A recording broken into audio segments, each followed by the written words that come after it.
सत्यनारायण की कथा तो है ही नहीं कहीं इसमें।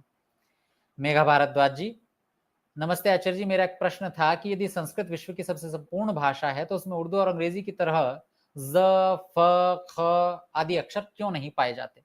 देखिए, बहुत अच्छा प्रश्न है आपका कि उसमें ये अक्षर क्यों नहीं पाए जाते, बल्कि केवल यही अक्षर क्यों, अंग्रेजी के भी कुछ अक्षर हैं जो उसमें नहीं होते हैं, कई अक्षर मिल जाएंगे इसी तरह के। अंग्रेजी के भी कुछ अल्फाबेट्स हैं जो आप हिंदी में अगर उनको ज्यों का त्यों बोलना चाहें तो नहीं बोल सकते। ऐसे बहुत सारी भाषाओं में होता है, लेकिन इसका यह मतलब नहीं कि संस्कृत अपूर्ण भाषा है। दरअसल ध्वनियां तो हम अपने आप बना सकते हैं, स्वतंत्र हैं हम बनाने में, कोई नई ध्वनि इजाद कर लें। अब मान लीजिए मैं उठ पटांग कुछ भी बोलता रहूं, ऐसे करके बोल दूं, तो ये भी एक अक्षर बन गया। उदाहरण के लिए मैं आपको बता दूं, सड़क, सड़क में एक ड़ होता है, ड़, सड़क। अब जो ड़ है वो संस्कृत भाषा का अक्षर ही नहीं है, संस्कृत में तो ढ है, ढ है, ड़ नहीं है।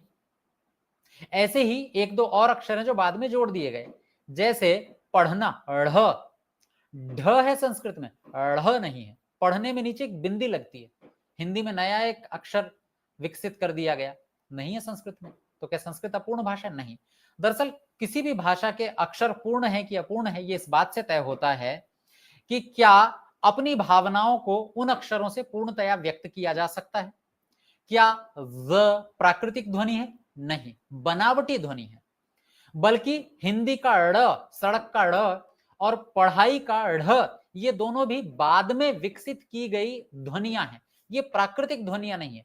प्राकृतिक ध्वनियां वो होती हैं जो किसी भी स्थान पर जीभ के टकराने से बनती हैं, और ये तीनों ध्वनियां ज या फिर स, ख, फ, ये प्राकृतिक ध्वनियां नहीं है, ये बनाई गई हैं। लोग सही उच्चारण कर नहीं पाते, असमर्थ होते हैं, तो वही ध्वनि उनकी मूल बन जाती है। जैसे हरियाणा के बहुत सारे अक्षर हैं, पंजाबी के शब्द हैं। अब ऐसा थोड़ी है कि हरियाणा में जो उड़े अड़े बोलते हैं तो वो दरअसल हिंदी में इह, अत्र, तत्र, तो अत्र को हो गया अड़े और कुत्र को हो गया कड़े। कुत्र माने कहां, हरियाणवी में बोलने लगे कड़े, तो भाई कुत्र न बोलने के कारण ही कड़े बोलने लगे ना।